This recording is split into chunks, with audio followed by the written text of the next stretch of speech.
Hi, John. For you, Bilal. Very well, thanks. Good morning, and thanks for joining us. Hi, everyone. Thanks for joining us in this webinar with this incredible person, John, a person who needs no introduction at all. John is an international speaker, author, and a really incredible person. So today we're going to be talking about surviving in the post-COVID economy.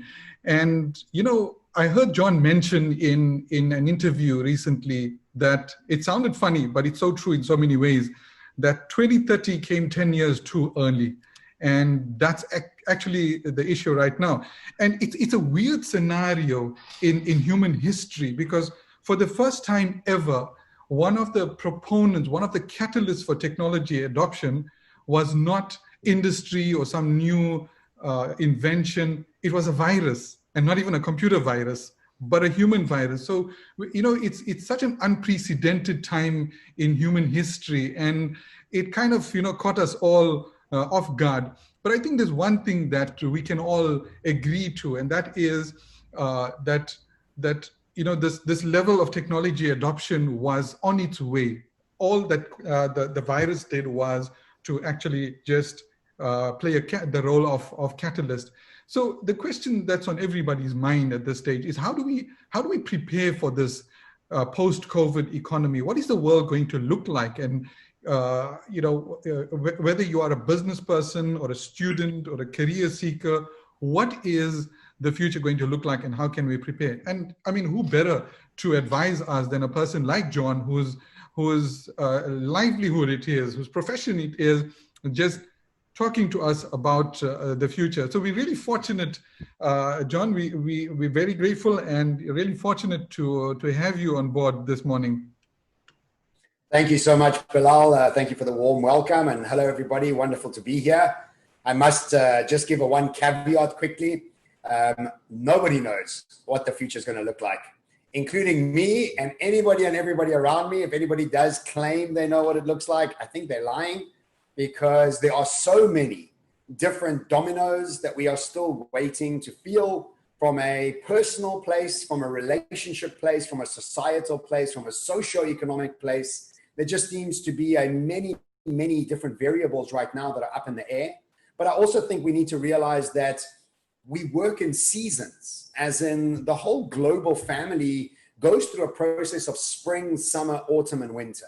And we have arrived in our winter. And this is the time of ending the old world in order to start something new. The best way I can describe it to you is having Greta Thunberg challenge Mick McConnell in the Senate in America. We got a 15-year-old girl that's pushing up against the old way of living, thinking, and designing success. So we're seeing this new generation push the old generation out of power because of the way that they have gone about developing the world around us. So it's unexpected, but actually quite expected. If you have to go back and read up and understand that every 80 years or so, we see a massive shift. And the best way to prepare for winter is to wear warm clothes. And so the best way to prepare for this future is just to know that it's winter and we need to start assimilating ourselves to it. 100%. But before we actually get into the topic, John, I want to talk first about John. I mean, I'm really inspired by you. I'm proud of the fact that you are a homegrown South African, and you've made it. My initial impression of you when I first encountered your books and your writings was American. But imagine my surprise when I discovered that you're a South African. So what I'd like to know is a little bit about John, because I want the attendees, to take inspiration from you, who you are and what you've achieved. So tell us a little about your background, John. Sure. Thank you so much, Bilal. Thank you for the compliments. I really appreciate them. Look, I am born in Swaziland, come from a single mom family. Things were tough when we were growing up. We were always financially challenged, but had a lot of love around the house. And so from a very young age, I was an entrepreneur, because I wanted to just get out of the shackles of poverty or not having money around us. My mom used to earn 800 Rand a month. Our rent was 350 Rand a month. So it was tough times back then. But this drove me to become an entrepreneur. And I was really, really successful as an entrepreneur in my 20s.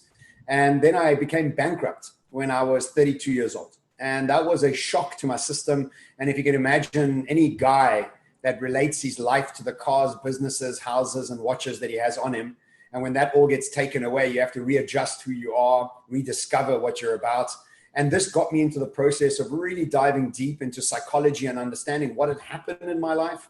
And I combined that idea of psychology, neuroscience, and futurism, and I combined them. And together, what has happened with that combination, it's put me in a very unique position because nobody else is discussing these topics at the same place and the same time. And so governments and organizations around the world have really found this interesting and fresh as a perspective. And so for the last 5 years or so, writing books and speaking around the world have become my norm. And it's been fantastic because I think a lot of times as South Africans, we ourselves suffer from South Africanism, meaning that we don't think we're good enough to play there. And so to break out of that mindset, to get into that world has been both an emotional process for me, as well as a secondary relationship process. In other words, just getting better and better at my skill set and becoming more clear about my message is combined together with the emotional state of thinking and breaking out of the African or South African mindset to play in a global world.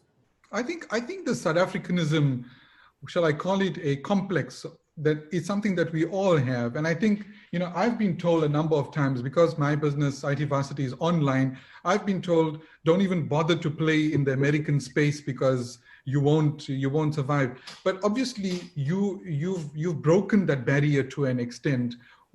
How did you go about it? I mean, obviously there was a mindset shift, but added to that, you've obviously put a strategy into place to get into those markets, to get into the American market, the European, the Middle Eastern market. How did you overcome this South Africanism?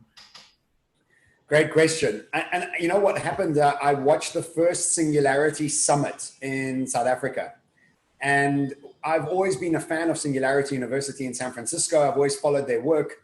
And when they were having a summit here in South Africa, I was so excited because I was going to the conference and I just thought that when the speakers arrive, I don't know, I thought maybe harps and angels were going to come down with them, but they were just okay. I mean, they were good, but they weren't, I don't know what I was expecting, and I think as South Africans, we think everything is so amazing there. And then we go there and we're like, it's kind of the same at home. It's not like that much different. And when I watched those speakers, I realized that I was as good as them, if not a bit better, because of my perspective coming from Africa. And I made a appointment to go and meet with San Francisco with the university and got accepted straight away. And then I started to realize the more I traveled around the world is that if you are exposed to those markets, let's say IT Varsity is exposed to the American market, of course you'll do well. I wonder who told you won't do well? Somebody who is scared of that market or somebody who's actually been on that market? And I think a lot of contemporaries around me in South Africa, when I tell them that I'm on stage with the Abu Dhabi government or I'm on stage in New York, a feeling of insecurity and not good enough pops up. But once you're there, you start to realize it's the same thing, man. There's no difference. People are just operating and moving and trying to be ambitious and trying to achieve goals. And Bilal, just from the short while that you and I have been connecting and chatting, I can tell you that you'll be a phenomenal success there. It's just about being there, building a network and growing it. And, it's just pretty much the same sort of world.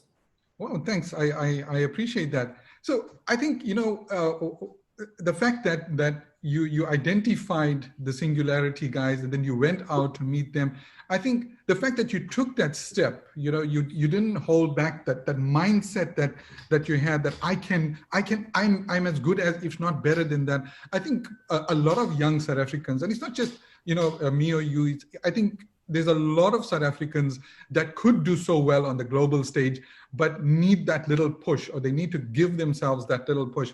What are some of the challenges you faced now from the time that you hit bankruptcy, right, till where you are today? What are some of the major challenges that you faced, and how did you overcome them? Great question again.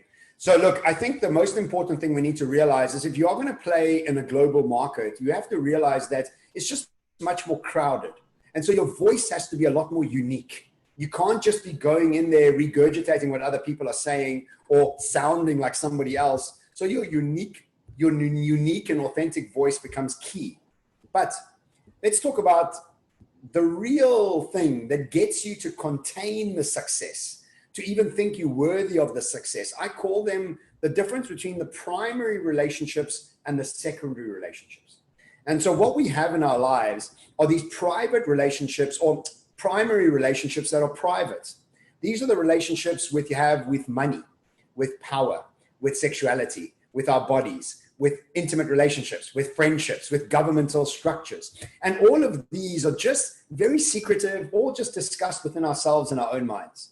And then we have our secondary relationships. And these secondary relationships are the courses we do, the degrees we achieve, the opportunities we have in business, the way we look in public, the way we are perceived by the world around us. And so most of the world focuses on these secondary relationships. But the truth is, if you don't have a good primary relationship with yourself, none of this will actually stick. None of it will come to you and be magnetized towards you.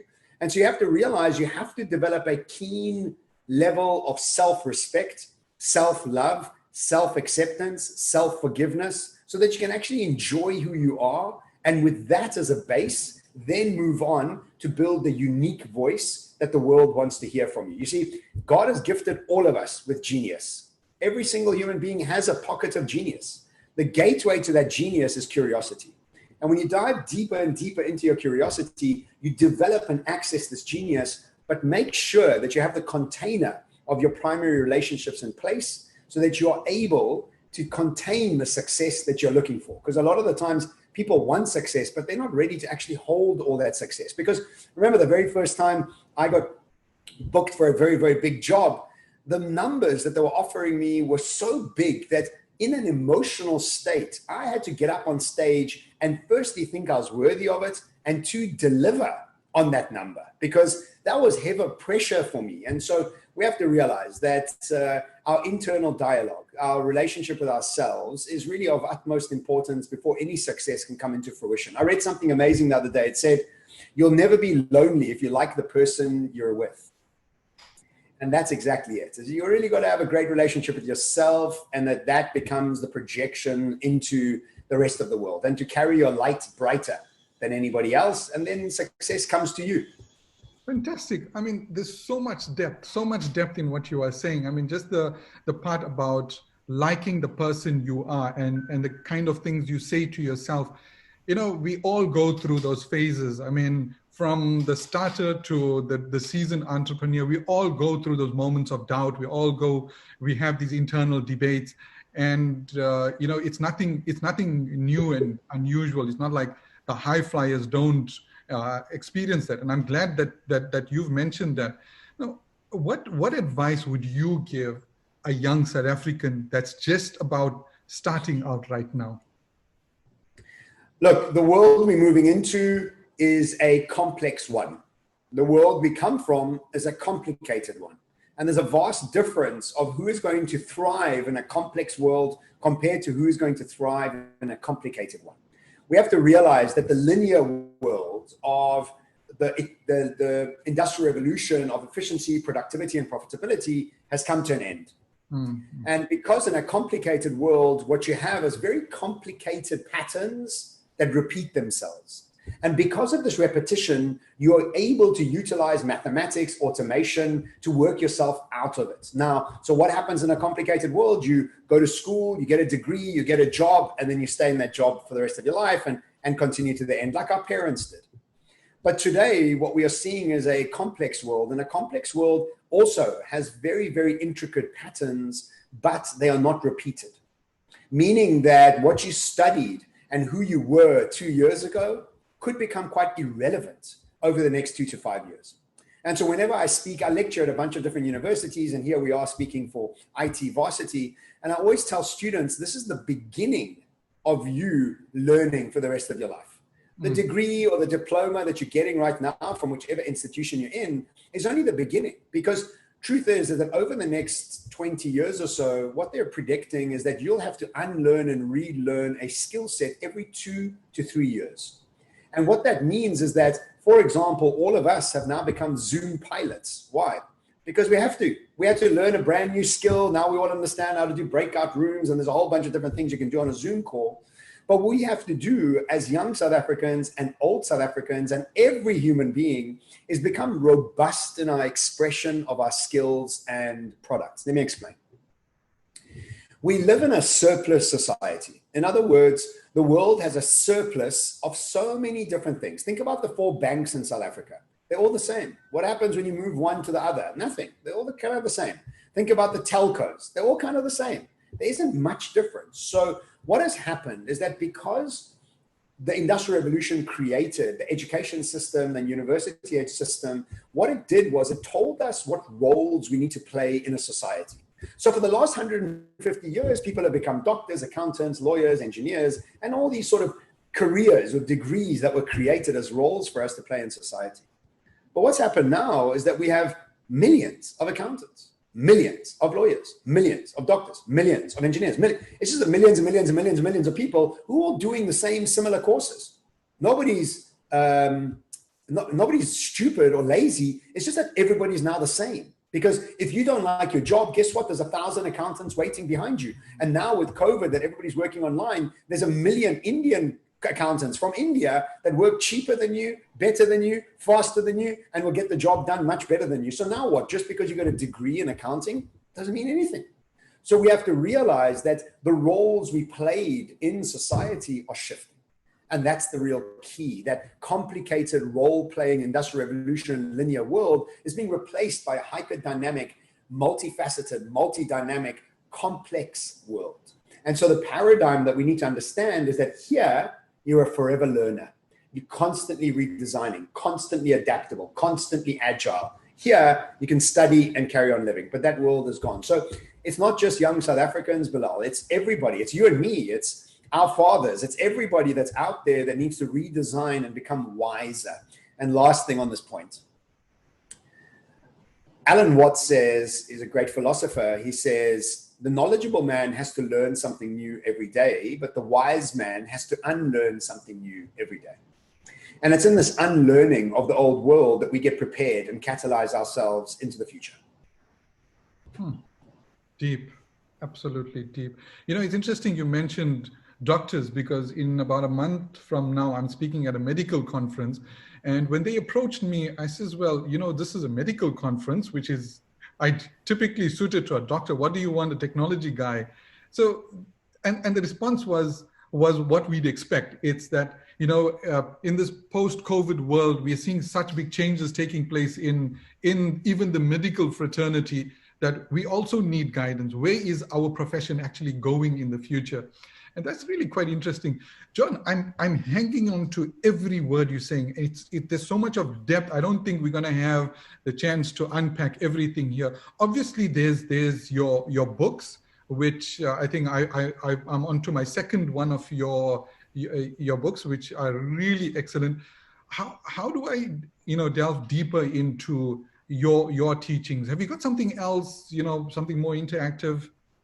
So thank you for asking, and thank you again for the kind words. I have been redesigning the way I bring my research and books to the world, because obviously keynotes aren't as busy no more because of the convention centers not working.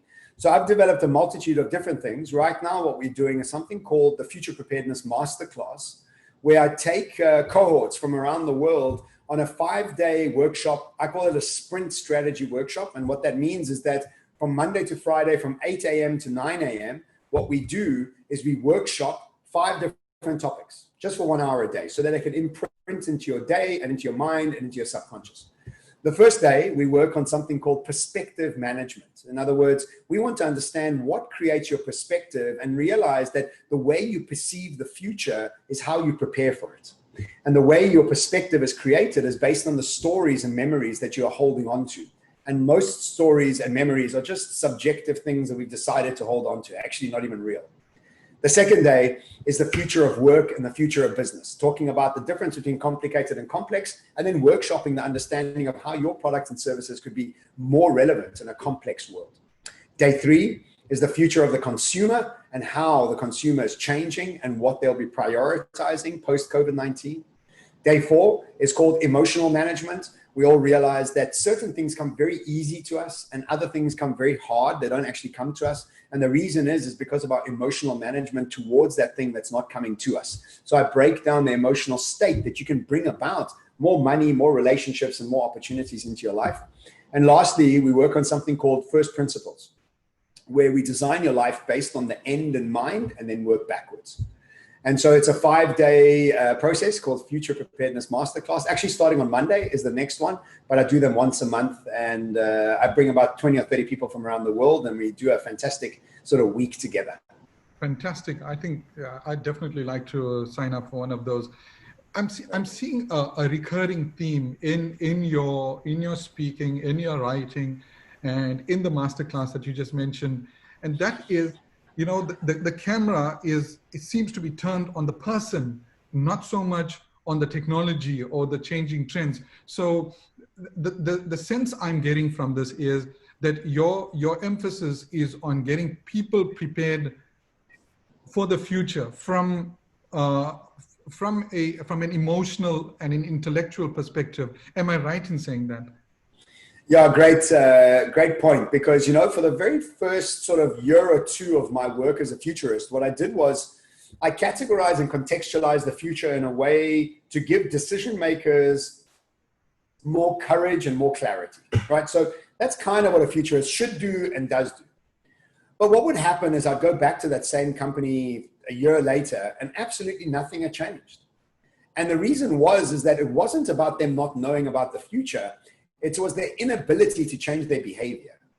And that becomes the most important thing, because even if you know what the future looks like and you can't change your behavior, it's pointless. Now, we can't even tell what the future looks like. So the only thing you can do is change your behavior. And so when you understand that we're in a transformation, for example, and if you just understand the process of a transformation, there's always 3 phases in a transformation. 1, you have to say goodbye to things that you don't want to say goodbye to, and you're sad, irritable that all the familiar things are being taken away. 2 is no man's land, where nothing looks familiar, everything's new. And 3 is when you get into the momentum of the new world. Now, if you have the mental ability or the mental know-how or the emotional process to understand that you're in a transformation, that it's okay to be saying goodbye and mourning and being angry on whatever it is that you have to let go of that world, you become much clearer in your actions and your focus around the transformation. Now, if your mental state was still sulking that the world was being taken away, you couldn't prepare, you know? So just like I said earlier, we're in the winter. And for the next 5 years, we're going to be in a winter. As humanity, we are seeing the end of the old world that was brought about by the baby boomers. We are seeing Gen Z and millennials now start taking over the world, who are obviously not enjoying what baby boomers did because they come from different worlds. And so if we know it's winter, again, our emotional state is calmer. We're more focused on making more elegant decisions rather than being brash or angry or depressed. And so emotional state preempts how we see the future, how we perceive it, and how we perceive something is how we prepare for it. So emotional state becomes pretty much everything, because once you have that right, Bilal, you can figure out the future with ease and elegance. 100%. I mean, that resonates so much with me in my past role as a software engineer. I mean, we've had large-scale mega software projects rolled out to companies, which ended up a major flop simply because the focus of those companies was entirely on the technology and not on the change mindset, not on the 3 steps that you just mentioned. Had there been that aspect, I think the projects would have turned out a lot better than they did. And I think, you know, as a business person in the technology space myself, I'm seeing that a lot has to do with my own mindset, you know, in the way that my business responds, my team responds, my customers respond. It has to do with me more than the technologies that I teach. And we are constantly reinventing ourselves. I mean, it's admirable how you've reinvented yourself. And I had the same problem where a whole string of my keynote talks were canceled thanks to COVID. But I mean, you've reinvented by going online and running the masterclass. That is indicative of you living what you are preaching. Look, yeah, thanks. It is, because I think the only way I can teach is by living and experiencing. I can't teach otherwise, because it then becomes theoretical, not practical. And so I find that the deepest way is to share my own examples of how I've gone about doing it. And through that process of pain and sadness and depression and anger, and then coming out of it on the other side, always helps people land and anchor the ideas much better, because it becomes real and relatable. So yes, we're all in this together. It's not survival of the fittest anymore. It's survival of the quickest. And that is the new sort of energetic mindset we all need to start adopting, because if you don't, you're just going to be sad for yourself, sitting in the corner, worried why the world's not reacting to you like it should, when meanwhile, you're the one who's actually doing it. So that self-responsibility is key. Golden words, golden words. It reminds me of something Morpheus said in Matrix. There's a difference between knowing the path and walking the path. And I think you're a person that walks the path and knows the path. So that's really awesome. Yeah. John, the South African context, let's come home now. Let's bring it home. As a tech entrepreneur in South Africa, one of my major challenges, and obviously the major challenges of my students, is the lack of connectivity, or the very poor connectivity, and access to devices and computers and internet for the majority of our students. How do you think we as South Africans are going to, and let alone load shedding and things, that's on another level altogether. But just the fact that we've got challenges with something like connectivity, how do you think we could navigate this? It's a great question, and I want to say two things to that answer. The first one is we must realize that all digitization and all technology sits in a deceptive and dormant place for many, many years, until it pops out and totally disrupts whatever industry that it's working on. The most famous example is the Kodak example, where in 1976 they had a digital camera, but nobody even gave it any thought. 20 years later, it popped up and it took away that whole industry. I think communication is very much on the forefront of that. If you think about all of us sitting here on the Zoom call, this is costing us near to nothing. If you're on a Wi-Fi hotspot, or if you're at home, it's minuscule compared to what Vodacom and Telkom used to charge us just 3-4 years ago. So if we first take into account that digitization takes a little while until it becomes wildfire, and we are seeing about 30 plus companies around the world right now put satellites, drones, and balloons into the orbit, which will take away the business models and the power that the Vodacoms, Telecoms, and MTNs have, because it now starts becoming a global communication system and not so much a national one. Already in Sri Lanka, parts of Alaska, parts of Canada, parts of Chile, we're starting to see that the SpaceX's, the sort of those companies that are doing those sort of satellites are starting to give people free, fast Wi-Fi at incredible speeds. And we know that it's just a matter of time for it to get to us. So that's the first thing. The second thing is, let's not forget that South Africans, yes, as much as we are lagging the rest of the world in communications, we are more communicative, more access than ever in the history of all of our past. And so when I used to live in South Africa, my domestic lady had 2 cell phones. I mean, when was that ever a thing? And so what happens to us, I think, is we become impatient. And it's almost like, hurry up already, Vodacom's been, and these sort of telcos have been really charging us far too much. And I think it's starting to come online. And it's not even about them starting to want to come online. It's the competition from international players that we're starting to see creep into the marketplace now. And SpaceX doesn't want to charge you for anything. They want to give it for absolutely free. So I think we're on the verge of that. I think over the next 2 to 3 years, we'll see some incredible technological exponential growth when it comes to communication. We're already starting to see, for example, transportation become incredibly cheap. I don't know if you saw last year that Elon Musk made an announcement that all Teslas by the end of 2020 will become taxis. And people said, how are you going to have your own taxi hailing app? And that's what he said. He's going to have a taxi hailing app.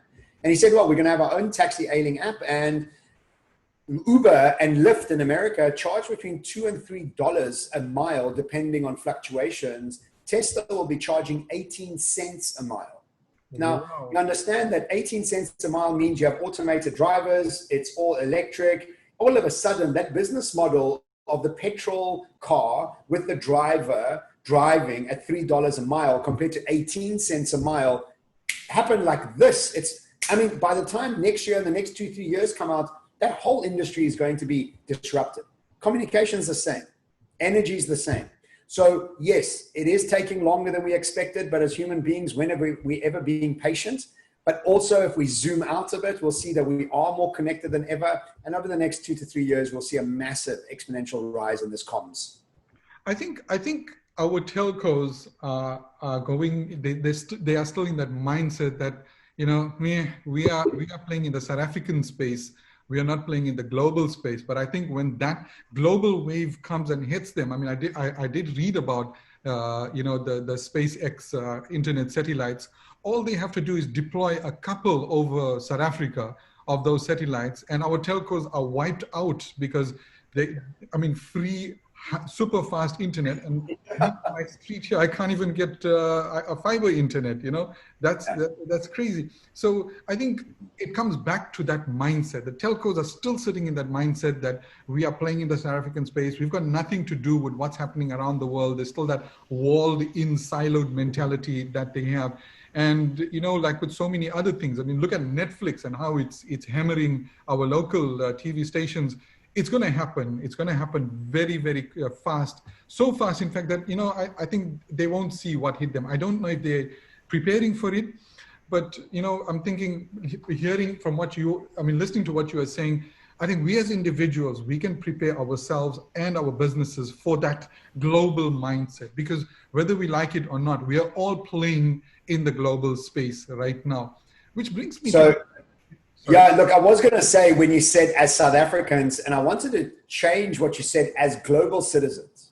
Yes. And I think we have to call ourselves global citizens to take on the role as a global citizen and not as a South African, because we take on too many other stories when we become South African and not global citizens. I want to answer a quick question from Ahmed, who says the pandemic has proven that the digital gap is much wider than perceived. And Ahmed, you're absolutely right. I think the COVID has brought many, many things to the surface that we never expected. I mean, if you just think within ourselves, if you were anxious before COVID, you're going to be much more anxious now. If you were angry before COVID, you're going to be much more angry now. If your relationship at home wasn't working, it's never going to be working now. If you were sick, you could possibly die now because of COVID. And so it has brought about and brought to the surface many, many things that needed to be worked on. And I think that's what it means to bring the future to us much quicker than we expected, because all of these issues would have all been issues for a longer period of time if they hadn't come up to the surface. And so, yes, I'm an optimist, and I'm always trying to look and focus on the things that we can affect. But Ahmed is absolutely right. It has brought a lot up that we still need to work on. And that's fantastic, because now it's at the surface and we can start working on it. I think, you know, again, responding to Ahmed's question also, from my perspective, the COVID situation it's shown us that there are so many issues and so many problems that need to be solved. Well, some people will see these as problems. A true entrepreneur will see these as opportunities. With the right mindset, you'll look at it as an opportunity, and there are going to be those entrepreneurs that come out of this with flying colors, because they would have found solutions to a lot of these problems and found a business model around that. So it will be a win-win scenario for everyone. I think that's what's going to happen very quickly. Yeah, look, again, I think that entrepreneurial spirit has been highlighted because entrepreneurs love challenges. And so that entrepreneurial spirit has been woken up like a roaring lion, whereas people that are not entrepreneurs, who are wanting things done for them to a certain extent, have found this very, very hard. And so if you've been a type of human being that carves her own way into the world, this is just another set of challenges for you to get through. If you were a human being that was determining their success based on what the outside world gives you, this has been a very, very tough place for you. So it's a paradigm shift in how you want to show up in the world. And that's what's key. 100%. I mean, you know, when you think about it, one of the problems that have been unveiled during this COVID, and it's very stark, and it's one of the most problematic situations, is education. on every level, from early childhood through, university level. We've got major issues. So we've got a system that was already crumbling rather, but now it has completely crumbled. And I think, that's done a major disservice. Now, coming from my perspective as a person in education, that's done a disservice to our youth, because our youth would have been in a far better position to leverage the challenges and to come up with solutions if they had the skills to match it. I mean, you walk past a broken fence and you're a carpenter, you're going to see an opportunity there, because you're going to combine your skills with the problem that you are facing. And I think one of the places we're going to see some really new and exciting innovations and new and exciting business coming up is in the space of education. It needs to, and it will change in a big way in this country. But John, we are global citizens. We are playing in a global space. And like you rightly said, it's a crowded space. The question on my mind, and I think on everybody's mind, is how do we differentiate ourselves? How does John differentiate himself from the countless other speakers out there, from the likes of the Simon Sineks of the world? How do we stand out from the crowd? Again, great question. Thank you. Look, if we go back, and I always like to give some context before I respond. If we go back to the 14th century and we look at the Black Death, what happened in the Black Death was we saw the devastation of most of Europe and the growth of a wider dispersal of agricultural knowledge and technical knowledge, and the death of feudalism, their capitalism of the day. But this death of the old world saw the rise of the Italian Renaissance and the beginning of us as human beings celebrating knowledge, beauty, and art. Today, we are seeing the death of the old world. And with it, we'll see the end of an immature, masculine capitalism model that has done great things for humanity, but now is actually quite cancerous to our world. With the death of this surplus world, this world that needed us to fit in to the machine rather than being a machine on our own, we'll start to see a new renaissance, a spring, if you may. And this spring and this new renaissance will be the celebration of our uniqueness and our authenticity, the flowering of our consciousness as human beings. And so the trick for me is to be able to understand that the biggest and most important thing you could do for this new world is carve your own way into the world, or access your genius so that you can add your value to the world in your unique voice. Guess what? Nobody has your curiosity. Nobody in this whole planet, 7.5 billion people, yours is a gift from God that says you love gardening, tech, and surfing. Those are your distinct passions. So now what you want to do is you want to figure out how do you mold them and shift them and bring them across as a service or a product or a course or whatever you want to do with it. Now, the thing for me is my passions are in human psychology, neuroscience, and futurism. Nobody else combines those topics. So what happens is I become unique in my voice, I become unique in my storytelling and my perspective, and this puts me in good stead because what it does, it makes me stand out from the crowd. And now that I stand out from the crowd, I have a voice that people want to listen to because I don't sound like anybody else and I'm not copying anybody else. So the way we all need to understand that this new future of complexity is not about fitting in, it's about standing out. It's not about asking me, and no offense to Akifa, she says, which trends apart from technology should we embrace to help us navigate the post-COVID world? This question I get very, very often, and my response always is, don't ask me that question. Because the question should be, what makes you come alive, you excited, and you start to see things shiny because nobody else sees them like you do. Now you put that, whatever it is, into an online process. And guess what? You have 5 billion people connected to the internet. Soon you'll have 8 billion people connected to the internet. All you have to do is get 0.0001% of them to pay you $1 a month. And you and your family will be very, very comfortable for a very, very long time. So we think in linear ways because that's what society has done to us. Focus in on your studies, get a job, and go ahead and no. focus in on your genius, get your curiosity right, and then build an ecosystem around yourself, and then sell your services and products to the world around you. All of us have got this capability. And so the only trend that I can suggest people to do is the trend of the renaissance and the spring of human consciousness that we'll see post-COVID-19. Phenomenal, John, phenomenal. I mean, what I'm hearing, and by the way, I got a title for you for your next book, right? I want some royalties on that. Sure. Find your genius.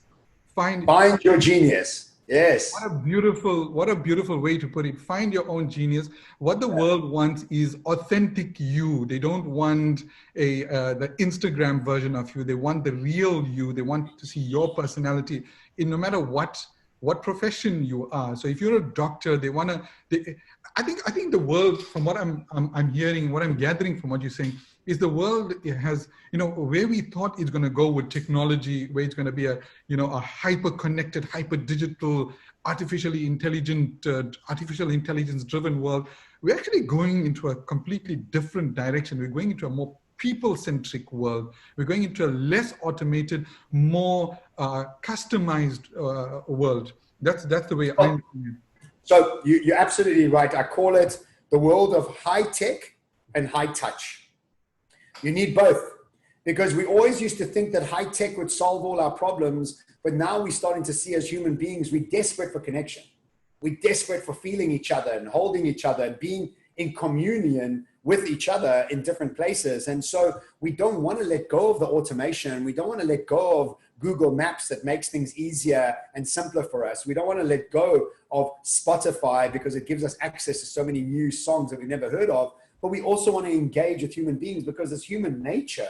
We are social animals. And so I think it's a very, very interesting and exciting time where we utilize technology to take away the things that we don't want to think about and really start to give us an opportunity to connect in much deeper ways when we move away from survival as humanity and into a more thriving state when we come out of this technological revolution on the other side of it.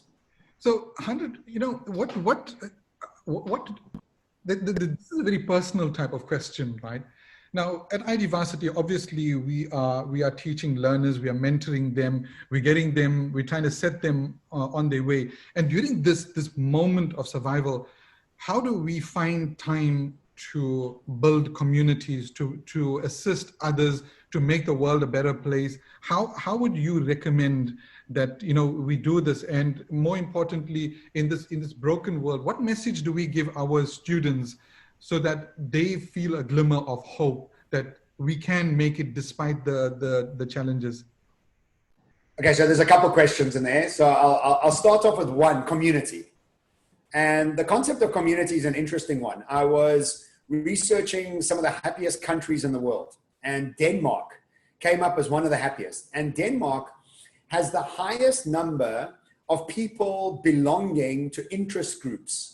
In fact, every person in Denmark, on average, belongs to 3.4 groups of people they meet every week. So on a Monday, you meet people that you sauna with, because in Denmark, that's a thing. On a Wednesday, you meet people that are in astrology. On a Thursday, you meet people for a cycle. On a Saturday, you meet people for knitting.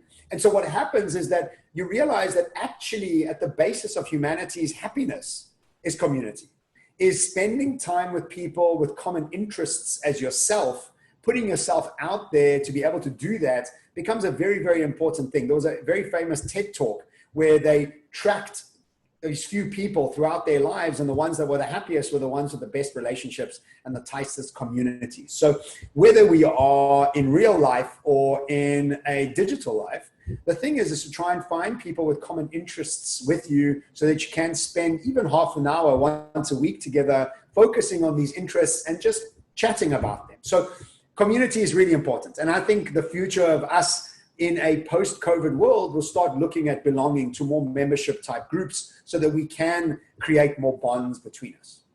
That's the first part. The second part of your question is, sorry, do you have anything to say, Bilal? No, you go for it. So to give somebody a glimmer of hope is always a very personal piece of advice, because everybody comes from a different background. Everybody carries different memories and different pains. And it's not always as easy of saying, come on, get on with it. You can do better, get moving and get whatever the case may be.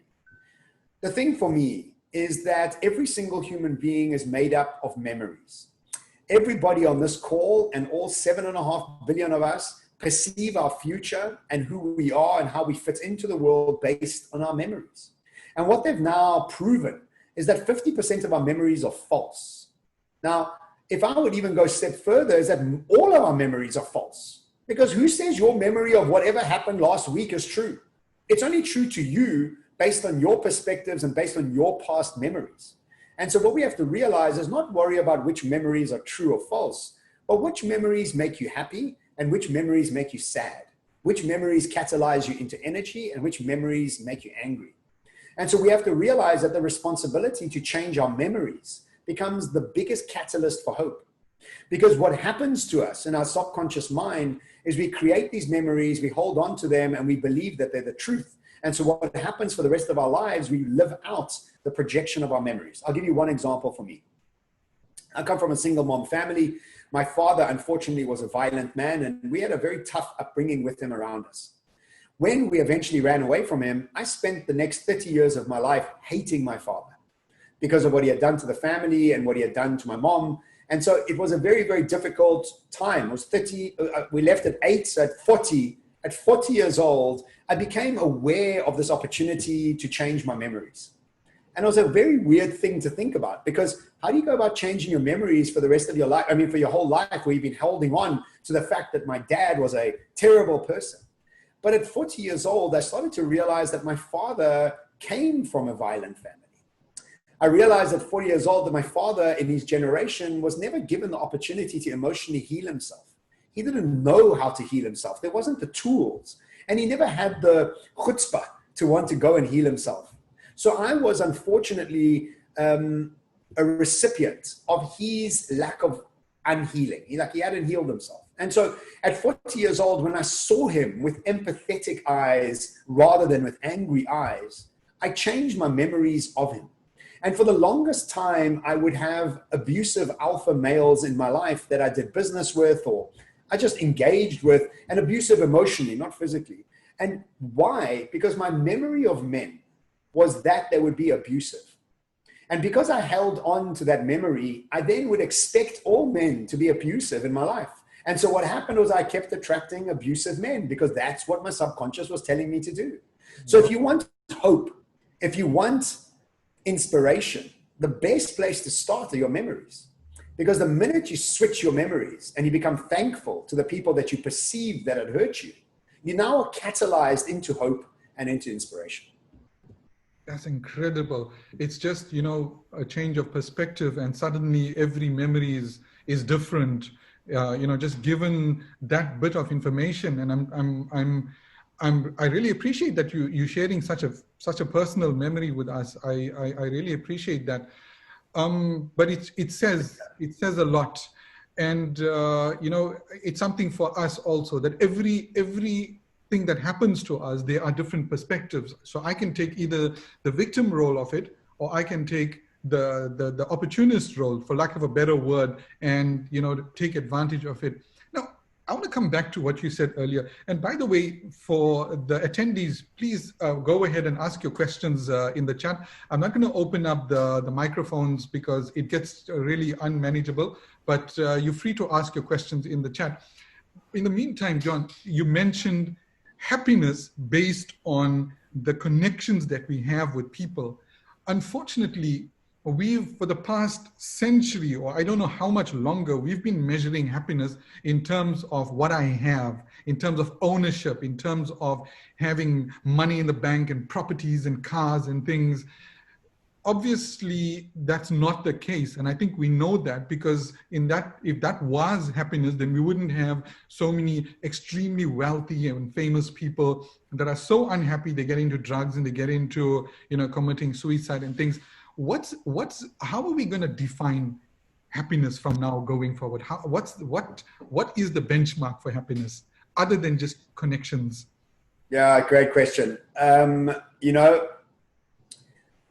I was unhappy when I was financially challenged when I was younger. I felt constricted. And then I worked really, really, really, really hard and I made a lot of money and I was still unhappy. You know why? I just needed a little bit more. And I just needed a little bit, my house needed to be a little bit bigger and my car needed to be a little bit faster. And then when I went bankrupt, I was unhappy again. And I thought to myself, hang on a second, there's something wrong with this equation because I was unhappy before I was unhappy when I had, and then I was unhappy again when I didn't have. And so this process of materialism is very much based on us attaching ourselves to something that has some sort of brand worth, that then we become synergized with that brand. And then it gives us the ability to become part of that brand story. Think about somebody who has a Louis Vuitton bag. That Louis Vuitton bag says that, look, I am like a Louis Vuitton brand, which means that I am that sort of luxurious person.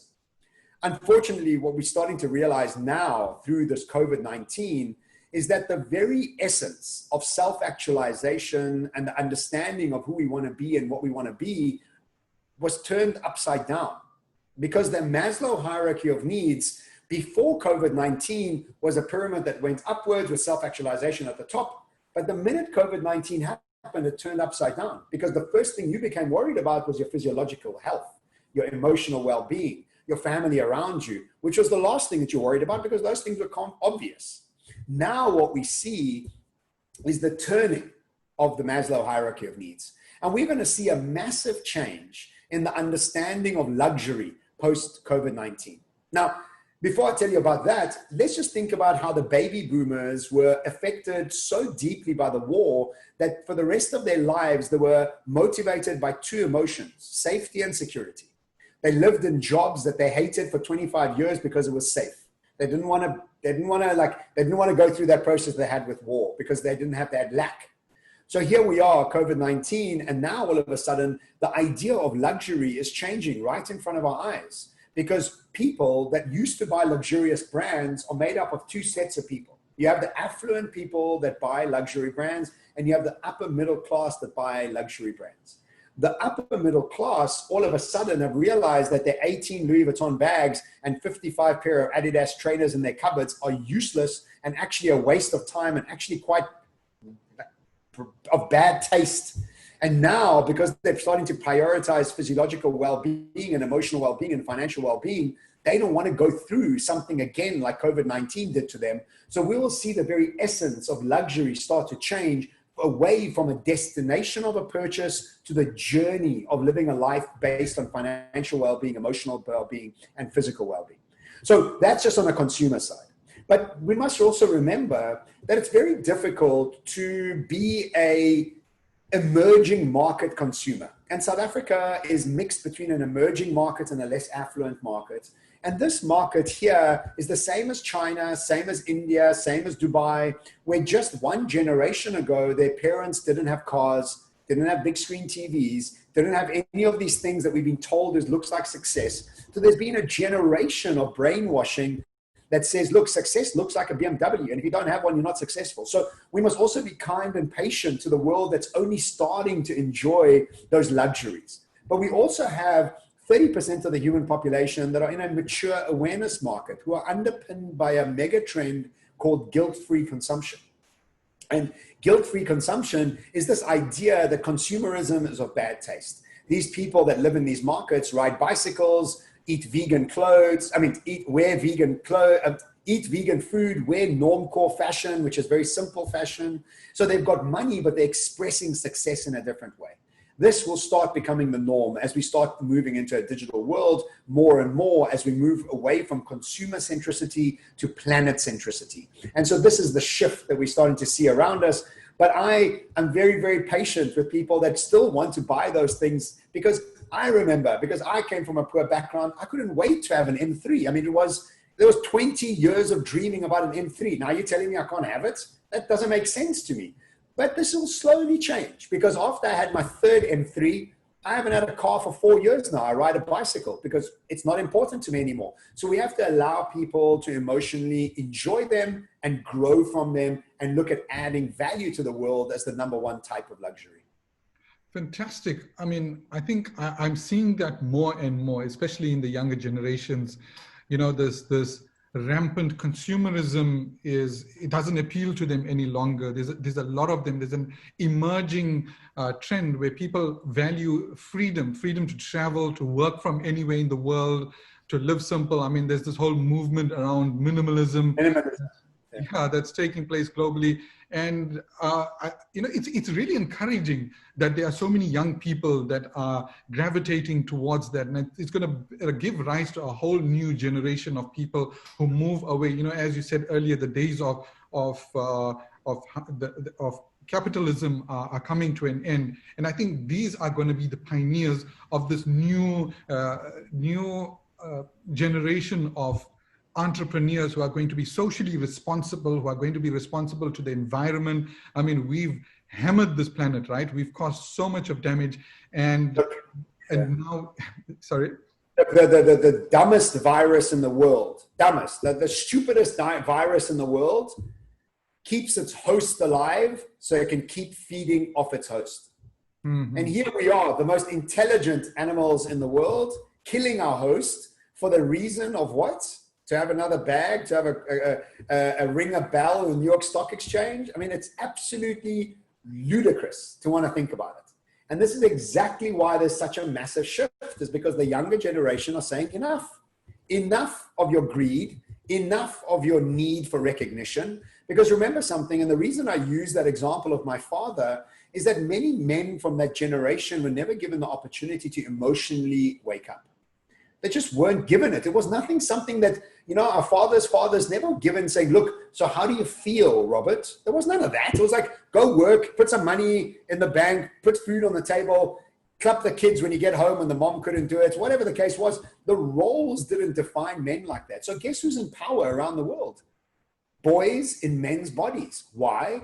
Because those men in power, many of them didn't have fathers, emotionally aware fathers, absent fathers. So we have these men in power structures that are desperate for acknowledgement. And how do they get their acknowledgement? By hoarding money to have a better balance sheet. So we're starting to see this shift massively change because the younger generation are just having enough of it. And this is what COVID-19 is fast tracking for all of us. So I'm really excited about it. And in fact, I'm a minimalist and it's become part and parcel of my life. And I think what it does, it defines success for me, because my success, just like you said now, is based on freedom. It's based on the ease of being able to get up and move, and that sort of flexibility is by far the most beautiful and delicious thing I have in my life. Because, I mean, right now, I can show you this over here. I don't know if you can see my cupboard, but these suitcases in there, those 3 suitcases, yellow, black, and blue, those are the only suitcases I have. That is my life. That's how I move around the world. My bicycle is upstairs, and so I move around the world. I was supposed to be in Switzerland now, but I'm in Cape Town. In Jan, I'll be in Dubai.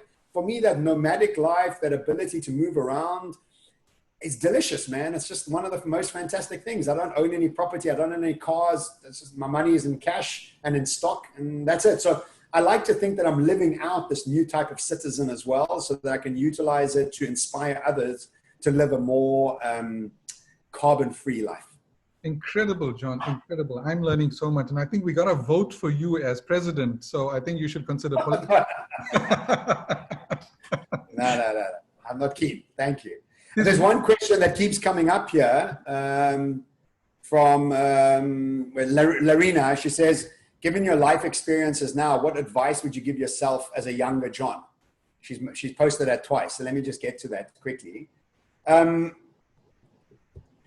One of the main things that I used to do when I was younger was chase money, because that was my idea of success. And so what I would do is I would look for opportunities in the marketplace and then set up a business around the opportunities, rather than setting up opportunities around my curiosity.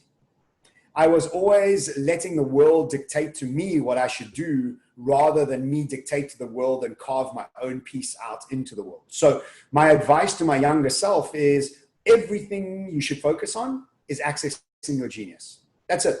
The minute you get that, everything else looks after itself. And I think it was Steve Jobs who said it in one of his Stanford University talks, or the only Stanford University talk he did. He says, if you haven't found that, stop doing everything else you're doing, find that, and then everything else changes afterwards. So younger John, if you are listening to me, find your genius. Stop trying to make everybody else happy, trying to make yourself happy, which is by far the most important thing. 100%, man. I think we're running out of time, but I just want to make one point and just get your input on that, because we just got a minute left. This, the fact that what you mentioned about men being unable to show the emotions in the past, and we're moving towards a time where people are more open about the emotions, right? And, with the fall or the phasing out of that kind of capitalism, that very male testosterone driven capitalism, and this new age that we're entering into, do you think that there are going to be a lot more opportunities for female entrepreneurs now? Because, I mean, these are things that come natural to them. So look, I think the collapse of America is a very, very good indication of the immature masculine dying. Because America was always about, we are number one, we are the best, it's all about us and nobody else. And that sounds like a teenage boy in high school. It doesn't sound like a mature person out there. And what we're starting to see is the growth of the sharing economy, which is not hierarchical, but sharing. It's about nurturing, not competition. It's about collaboration and helping, not killing off your competition. This is a feminine consciousness. So we are starting to see that the very constructs of our reality are becoming more feminine and less masculine. And it's not about female entrepreneurs doing better. It's about most of us starting to think about the world in more feminine ways, in more long-term, nurturing, sharing, collaborative ways. Anybody practicing that will be successful. We love and yearn for businesses and leaders that are transparent and collaborative, generous and optimistic, because that's what pulls us to them. This is a feminine consciousness. It's not a masculine one. And so we have to do as men is wake up more femininity within us and bring about this balance within ourselves, where then we'll have a balance in the world. Unfortunately, women have been forced to be too masculine throughout their lives because they've had to play in a male-dominated world. And so we're starting to see also a softening of the female energy, an empowering of the female energy, which I think is brilliant because they are much more adept to look long-term, to be nurturing, to be fair, and to be more collaborative than we are. So it's a fantastic time to be a female because it's now an opportunity for you to shine, but it's also a fantastic time for a man to want to get in touch with his femininity, so to bring about a more balanced approach to the world. Phenomenal. John, we're out of time. Actually, we've gone 2 minutes over time. We could never do justice to a person like you in 1 hour, but we're so grateful, John, that you've given us your time. I've learned so much personally. I had the opportunity to really pick your brain. And I think I speak for everyone present that there's so much more. I mean, we're just scratching the surface of what you are teaching. But for for the attendees, I think coming from a person that's reading John's books right now, you will not go wrong. Get his books, read his books, and also his masterclass. I'm actually, the moment I find some time, I'm going to attend one of your masterclasses, no doubt. Thanks a lot, John. And Thanks so much, guys. Okay. Ciao. Ciao. Bye. Thank you, everyone, for attending, and let's keep tuned for our next webinar. Awesome. Thanks a lot.